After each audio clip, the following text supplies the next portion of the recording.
วงจรปิดแล้วเขาดีไข้หัวแต่จกใส่ถุงเอาไว้เนี่ยเจ้าของเอาใส่ทางในบ่แต่คืนแม่น้องอันไข้หัวหนุ่ยเรื่องอันก๋วยเตี๋ยวเส้นน้อยน่ะได้ละตัวบ่กี่ก๋วยเตี๋ยวสั่งเฮียเส้นหนังชาเส้นน้อยอ่ะเฮียเส้นน้อย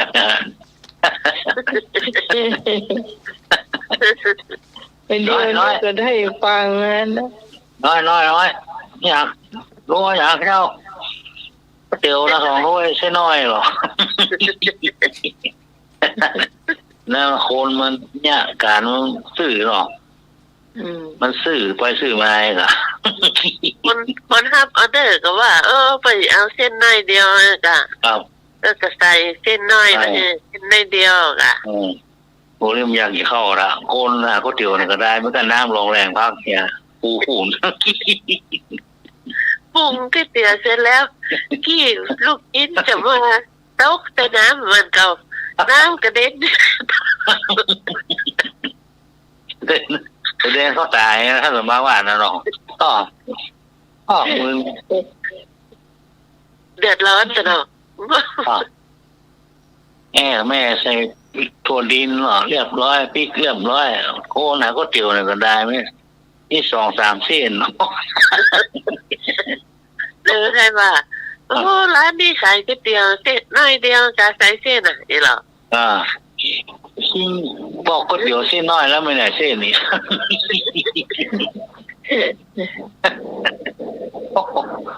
เป็นเรื่องเบยหรอสั่งปิดมันฟักปิดคนแล้วมันสั่งคนที่5 ออเดอร์แล้วมันปิดหรอเนาะจ้าไอ้ที่สั่งมันน้อยเดียวมันเกยมีลูกจ้างพวกอย่างแต่ถ้าก๋วยเตี๋ยวเนี่ยถ้าเส้นมันนักกับที่ล้ำครับมาหุ้มเหมือนกันเนอะบางคนมันแบบกินผักเนาะนั่นคนผักก็มากินเนี่ยแต่งอกก็มากินอย่าเหม็นอย่าอย่างหอมป้อมมันยังก็มาใส่ผักกำปืนก็มาใส่อ่ะมาชอบพักเนาะมาชอบมาโคเป็นนั่นแต่นะบางคนก็ย่านแต่นะครับใช่แล้วก็มันก็เพิ่มไม่ได้พักคนต้องมายอมแต่โคก็มากพักเนี่ยจ้าโคพักใส่กี่พักก่อนก็เตี๋ยวมารูนเดี๋ยวยืดไปยืดมาซอกประตั้งเดี๋ยวคว่ำไม่นั่นอันนั้นถ้าอย่าแวะหน่อยเนาะเยอะหน่อยนะเยอะนิดหน่อยพอเนาะจ้าเอาตัวนี้มาหน่อยยี่ไปยี่มาซอกไปปืดก็เดี๋ยวคว่ำไม่เดี๋ยวเขาก็เลี้ยวพอจ้องเนี่ยล่ะ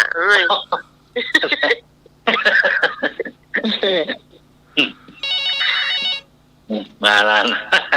มาไปนี่พ่อของบอกมามาตรการครับยังไงมันต้องกินมันต้องเกิดมันแล้วเฮ้ยเนาะกินมันต้องเกิดแล้วยังเคยมันว่าหน้าการเนาะมันต้องกินมันต้องเกิดแล้ว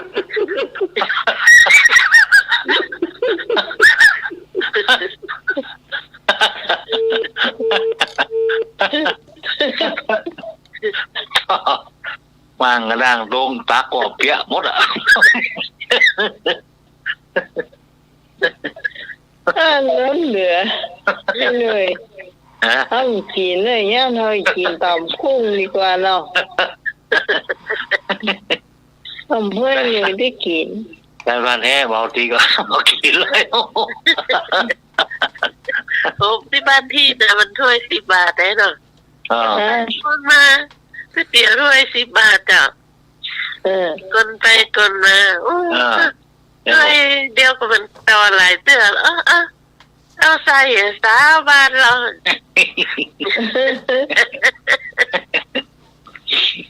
นี่นะนี่เกิดตลอดคนไปคนยื้อหันยี่นี่เอาสอบวันตั้งโค้มเลย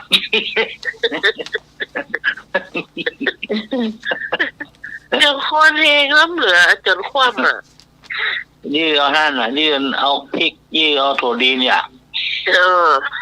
ยี่หั่นยี่นี่ยี่เอากระดาษออกเนี่ย มันล้ำมันเหลือแล้วก็ซอกมันเนี่ยมาประทานพวกนี้เนาะ อันนี้สงสัยคนอุ้มที่เกยเนี่ยงานเนาะ ถ้ามีประสบการณ์ไปได้ไหนได้ค่ะเอาหนุ่มเกยเนี่ยนี่เนี่ยอย่าเบื่อวะคนเดียวน้อยร้อนอ่ะเดี๋ยวน้อยอย่าพี่พรว่าเขาข้างโต๊ะเขาพ่อเป็นหมูมาบางทีคอเสียโซ่ยังก่อนนะ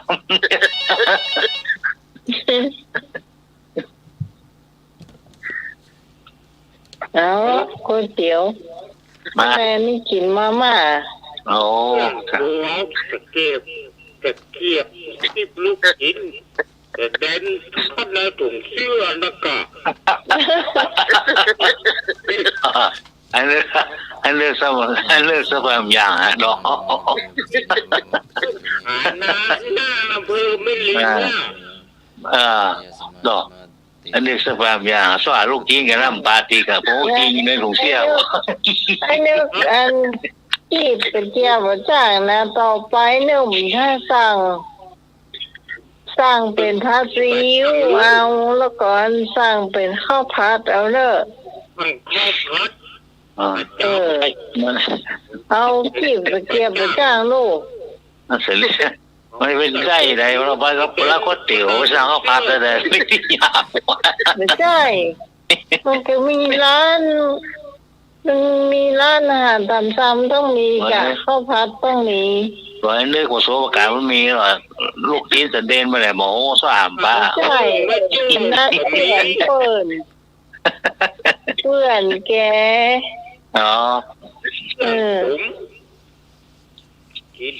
น่าจะสองคนลูกจีนหายไปเลยหมูลูกเท่าไรบ้างก็ห้ามหานให้เป็นงมถ้าลูกจีนไม่หนูเสียวะ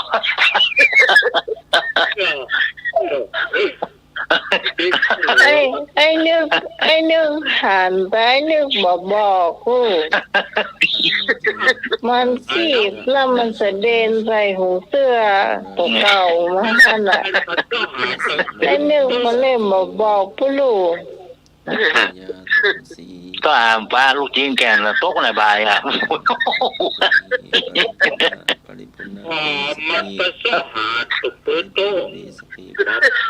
ไม่เดินถุงเสื้อบุญ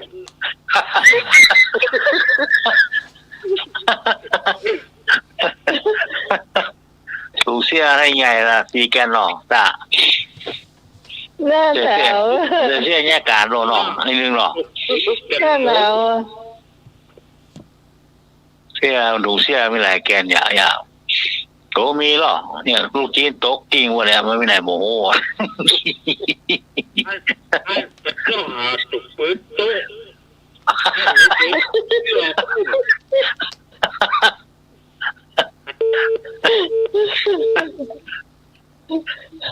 ให้นึกว่าซองใต้ซองเหนือ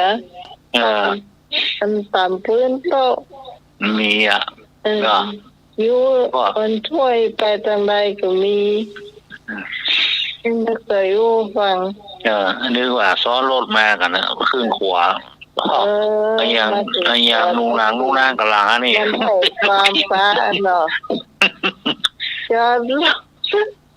จะรถเอาลูกคิดมาขีด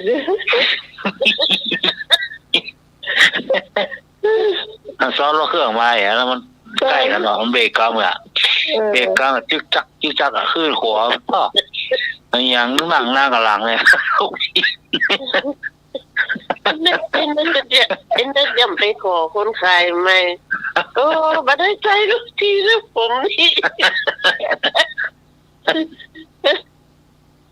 ใจนึกว่าตอนท่านมันก็ได้กี่แล้วกัน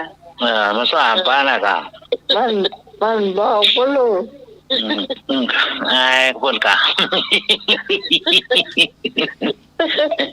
เขากิน โอ้อย่างลูกชิ้นบ่ครบนี่ว่าได้ว่าลูกชิ้นบ่ครบอ่ะไอ้เจี๊ยเนาะ4 แก้นเลย3 แก้นนี้ไอ้เจี๊ยบ่เจี๊ยล่ะ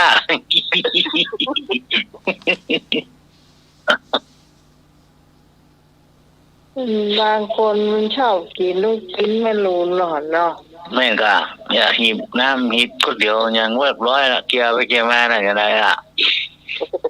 กินเจ้าอ่ะโอ้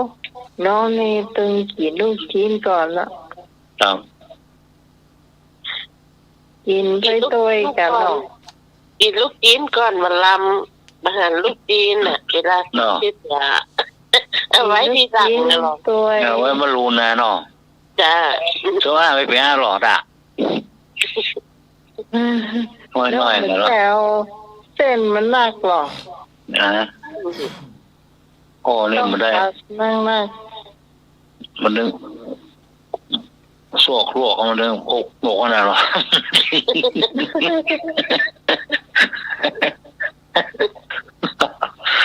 แต่เก็บแตงก็ได้ที่เราวันนี้เฮยเล่าฟังอันนี้เป็นเรื่องจริงนะครับแม่เพิ่นยำปลากระป๋องเฮ้อครับปลากระป๋องใส่พริกใส่ตะไคร้ใส่หอมเรียบร้อยหมดทุกอย่างพร้อมกินนั่นนะจ้ะแล้วเฮานอนอาบน้ำนอนตั้งหมอกบ่าย 3เพื่อฝาตะแล้วก็ทีนี้เพิ่นเอายำปลากระป๋องไว้ให้เนาะกว่าเฮาจะลูกกินน่ะมันทุ่มพอดีอ่ะกินแล้วทุ่มพอดีนะแล้วข้าวก็บะหมี่แล้วเจ้านี่ยาวข้าวมันหมดไปตอนละแล้วเขาก็ได้บอกพุทธกรรมจะห้องก็เกรงใจตาแม่เป็นรับไปแล้วไงก็เลยมามีกินปลาก็มาก่ะเอามาแต่พริกมาบ่ใส่นะมาใส่แล้วปลากระป๋องที่เพิ่นยำเทใส่หมดเลยเขาถ่ายเหรอลำเนอะเขาถ่ายเหรอเอาหอมเจียวเตียนที่ห้ามใส่ตัวลำเจ้าเขาถ่ายเหรอเนาะมาป้าปลากระป๋องดูแม่พี่สมัยเพราะว่านะปลาปองมาผมไม่ได้อ่ะพี่ของมาไม่ได้หรอกจ้ะฮะผมพี่ของอันมามาใส่ต้องกินมากินบ่ได้นั่นก็ได้ปลากระป๋องอ่ะมันถึงเป็นอาหารแล้วหรอแล้วเผาอย่างดีเลยอ่ะมันมามีข้าวหมดเที่ยงไปละพี่แกงหรอข้าวบ่ต้องกินนะกินก็ปกตับมันก็เอาค่ะยังกระโดดน้อยไปแทนมันแท้กินมาเพิ่มเต็มน้อยกะมันแน่นหรอมันเจ้าว่าวอ่ะเลยเอามาใส่ด้วยกันโหลำมาปลากระป๋องเนาะมันกัดปลาป๋องหอมแล้วหรอเนาะมันก็หอมแต่เนาะหอมเจียวเขาใส่หอมเจียวไปด้วยเนาะก็บอกตัวย่างสักกรัมแต่นะวันนี้มันจำเป็นเพราะว่าข้าวเราไม่ได้บอกว่าข้าวหมดแม่พูดกับหมูตัวแต่เลยกินนี้อ่ะล่ำเห็นตัวต่างหากกินก็อยู่เสี่ยงมาเจอพี่มาทรงเครื่องเนาะจ้ะมาทรงเครื่องหรอเนาะ จ้ามาใส่พริกมาม่าเนาะก็ใส่พริกที่เปิ้นยำมาเรียบร้อยนะอ๋อแม่นหอมซ้ำหอมเหมือนเนาะพริกแก่ซอยน่ะกะโอ้ใส่หนุ่ยเจอก็คายละหมูมีปูอะเลยตามมะเขือตามสุดท้ายเราไม่ยังมาจ้างเนี่ยป๊อกป๊อกใส่พริกแดงนี่กำลุนเนาะหน้าปลาจะตกโต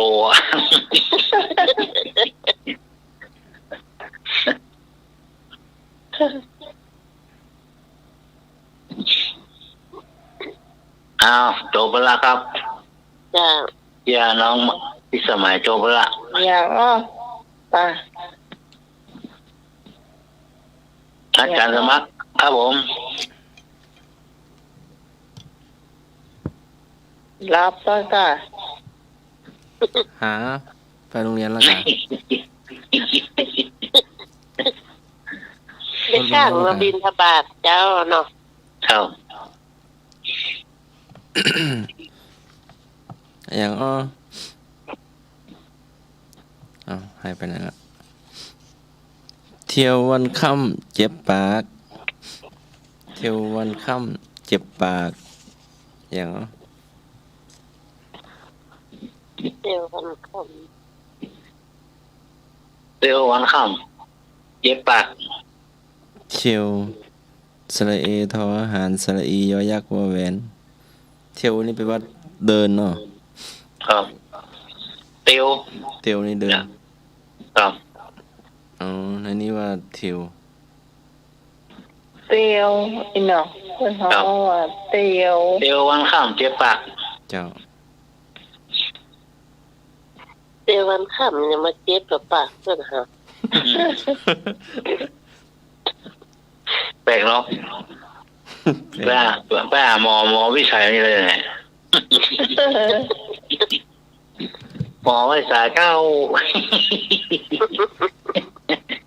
แต่ว่าเจ้าเตียววันข้ามมาเจ้ามาเตียบปาก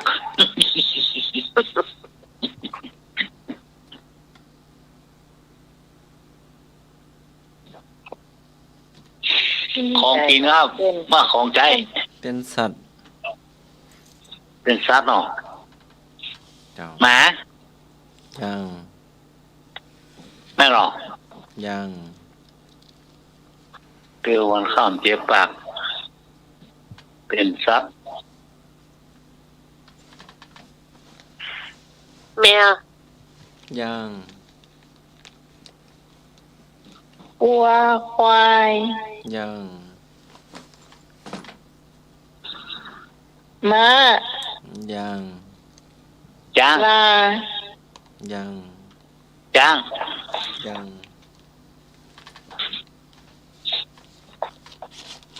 มาเที่ยวตัวกินตัวหรอเที่ยววันค่ำเจ็บปากไม่อย่าง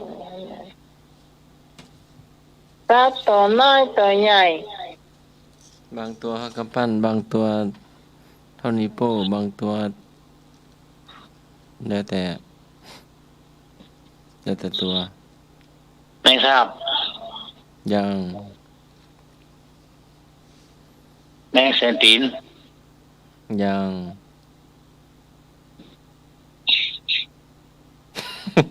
เรือยังด้านของใจถูกต้องหอยโอ้มาเนาะมาเลยเดี๋ยวมาปลาถูเนาะ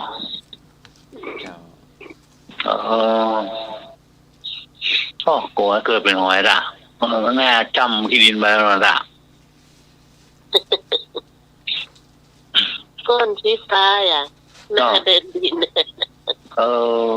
มือเปิดด่ะเอา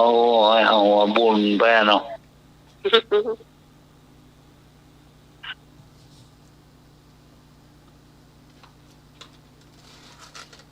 มาแหมนอนวันค่ำเจ็บตีน นอนวันค่ำเจ็บตีน นอนวันค่ำเจ็บตีน โอ้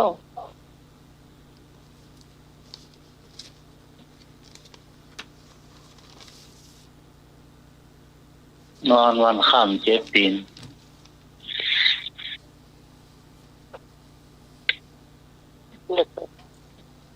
ของใจครับไม่เป็นสัตว์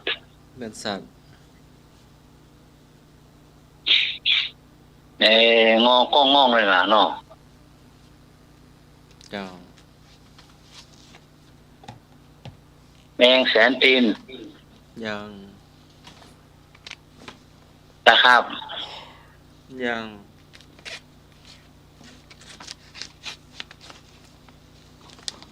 เรื่องส่วนตีนยังใช่เต้นเนาะ ยังครับ โอ้ฮักกี้ลงมดล่องๆแต่ เจ็บตีน นอนวันค่ำเจ็บตีนนะ ปู ยัง จิกตุง ยัง ไอ้เนาะกบ ยัง ไอ้เนาะ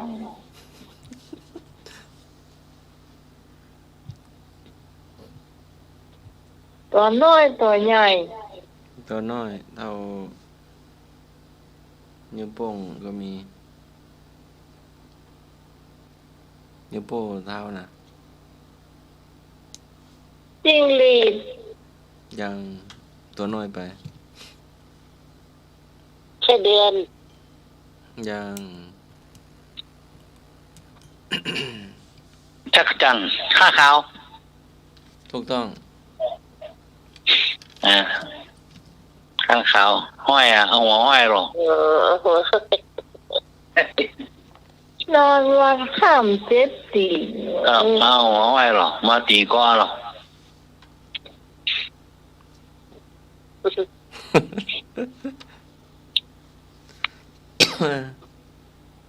ตัวอยู่ในดินชื่ออยู่บนฟ้า แค่เดือน ไปเดือนเนาะ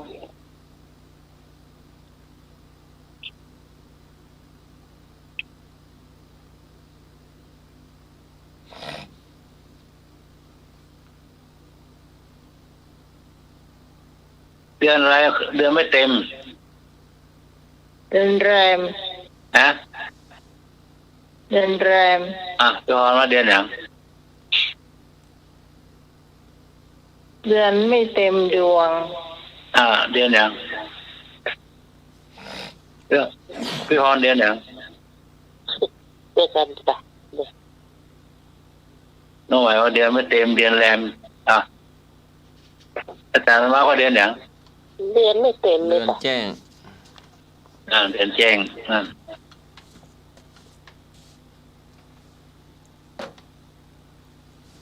หมายว่าเดือนแรมมาแล้วครับผม นมัสการครับ ครับผม เดือนบัดเต็มคือเดือนกุมภาเนี่ยค่ะเดือนเนี้ยค่ะ ถูกต้อง เจริญพร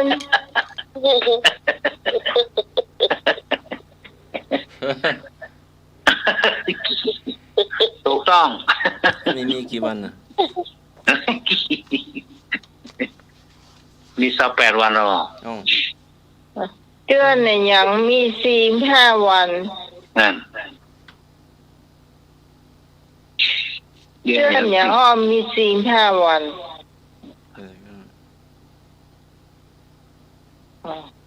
ไอ้ถามเยอะเอา เดือนเนี่ยมี45 วัน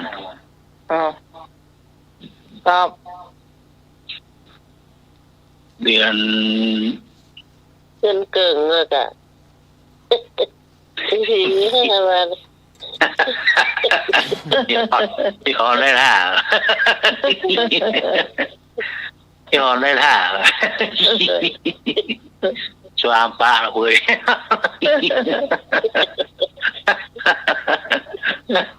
เงินมาอีเขาก็สวนไปย่านนั่นกันเนาะ เมื่อกี้มันดึงแกนมือนะไอ้ข่าเอาเปียก่อนเพื่อนอย่าจะแค่เรียนเก่ง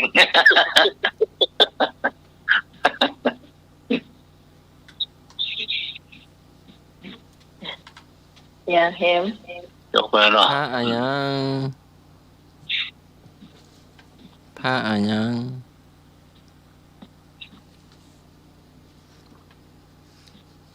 ผ้าอะยังชอบเตียวเมื่อคืน อาจารย์ ถูกต้อง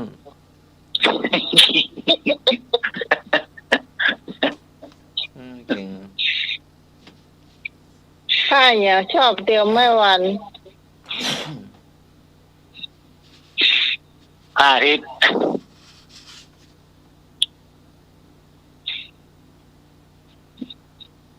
แล้วพระอาจารย์สมัครนะเตียวไม่วัน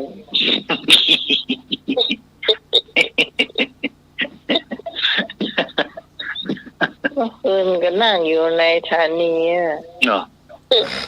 เมื่อวานในวันที่หนึ่งละ นั่งท่องโล่นท่องเนาะ โดนเนี่ยมาโลนนะเตียวเวย ใช่โล่นล้อโล่นนะ ครับผม ถ้าอะไรตกน้ำไม่จม ตาทิตย์พระจันทร์ ได้งั้นได้ทุกอย่างพระอาทิตย์พระจันทร์เหมือนกันหมดอ่ะ ครับครับ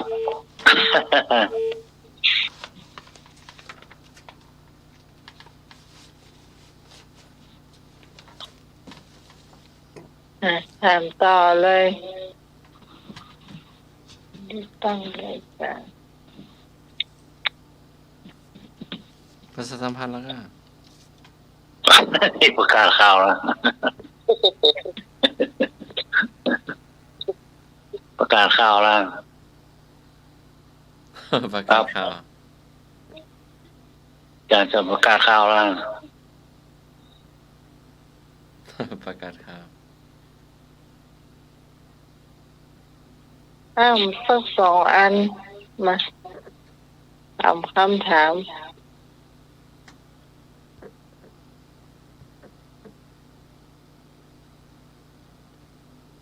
ไม่ยิงบ่ซ่อมมันอย่าง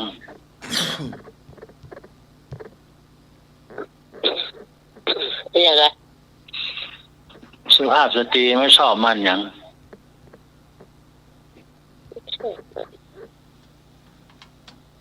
ไม่ยิงอะไรอ่ะไม่ยิงไม่ชอบมันอย่าง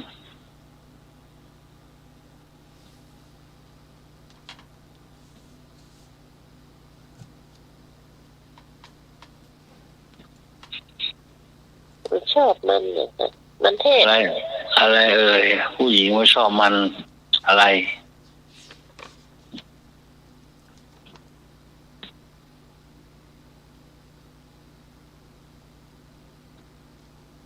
มันเนี่ย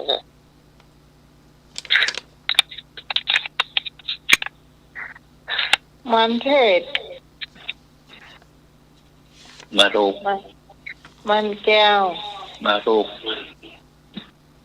เป็นนาลูก มารูปสอบก็ได้บ่สอบก็ได้อ่ะเบอร์มาข้างก็สอบมาข้างก็บ่สอบ มันไม่เสือ มารูป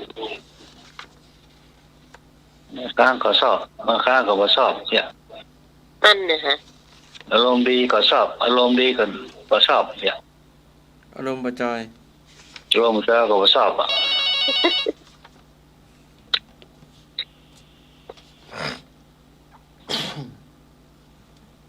เจ้าน มัสการครับ ครับ ผู้หญิงมันมาชอบอันก่อคนอื่นนะกะเนาะคนอื่น ฮะ มันมาชอบคนอื่นนะกะเนาะ มุกโคนหรออันนี้มัน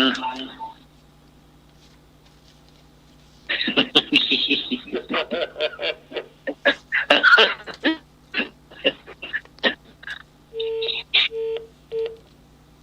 ขนมต้มมือก็ชอบกะเนาะ จ้ะ มันอย่างมาจังเนี่ย เนี่ยเก็บละอ่ะเก็บละเข้ามาก็มาละ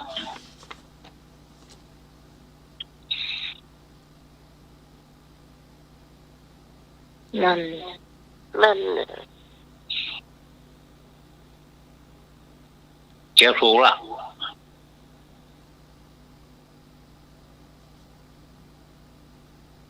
เนาะ เน่าเนาะเน่าเนาะ น่า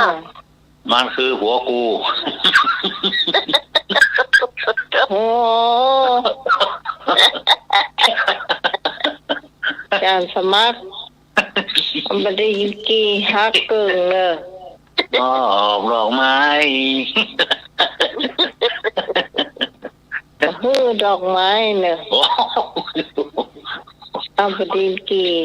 โอ้อาจารย์นะได้ไรโว้ยอ่ะช่วยผมหน่อยเนาะเพื่อฟังกุ้งกูรุมเลยนะ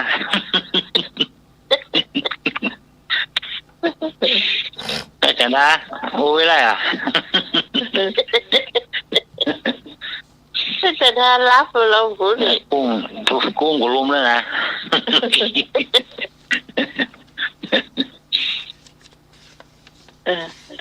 การสมัครถามแถมหนึ่งคำถาม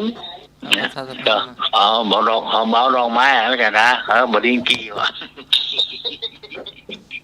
ประชาสัมพันธ์งานประเพณีส่งน้ำพระธาตุแสนสุขวัดผาลาดในวันเสาร์ที่ 8 ชาวบ้านและเจ้าหน้าที่พร้อมกันที่ปากประตูดอยเงินทางเข้าช่อง 7 วันจันทร์ที่ 10 วัดฝายหินจัดเตรียมสถานที่วิหารจตุรมุขผ้าไพศาลปฏิสถานพระพุทธรูป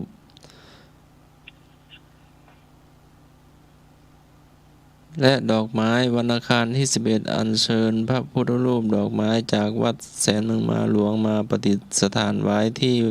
วิหารจตุรมุขวัดฝายหินวันที่ 12 นาฬิกาวันที่ 12 กุมภาพันธ์เวลา 7 นาฬิกาพิธีเตียวขึ้นดอยมีช้างสองเชือกพร้อมขบวนลำและพร้อมด้วยพระเถระบุคคลสำคัญต่างๆรวมกันที่วัดฝายหิน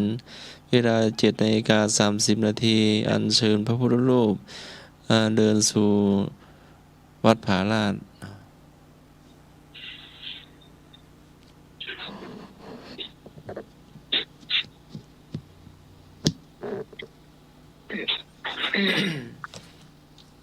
แล้วก็ปอยหลวงวัดป่าข่อยใต้วันพฤหัสบดีที่ 13 กุมภาพันธ์ 2568 เนาะก็ปอยหลวงก็มานักแล้วเห็น เนี่ยวัดปักไฟใต้ไก่ได้มาเดินตันวันที่ 6 วัดปักไฟใต้วัดหลวงอ้อวัดปักไฟเหนือให้มาหมดเลยจ้าแล้วก็สอบพระอุปชาก็วันที่ 8 ที่ 9 ที่วัดศรีสุดาพระอารามหลวงเนาะสอบพระกรรมวาจาจารย์พระอนุสาวนาจารย์ก็วันที่ 19-20 นะก็สอบเจ้าสอบ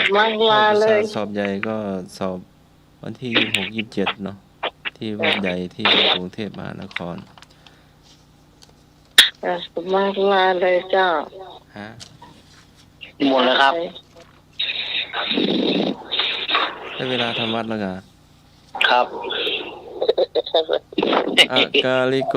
เป็นสิ่งที่ปฏิบัติได้ไม่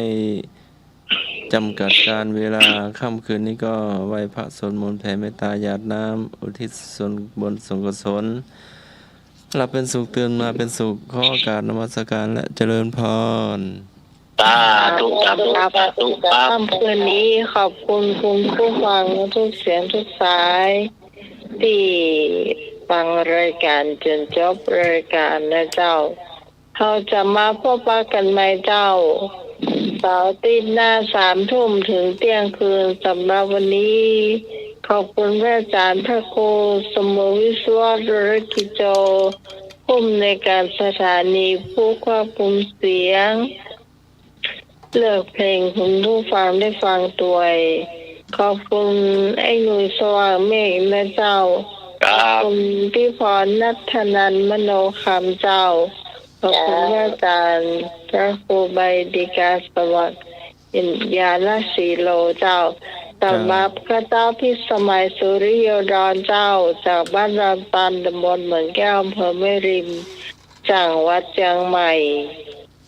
แล้วเราจะมาป้ากันเนาะวันนี้ลาคุณผู้ฟังไปเพียงไปก่อนสวัสดีเจ้าครับผมสวัสดีเจ้า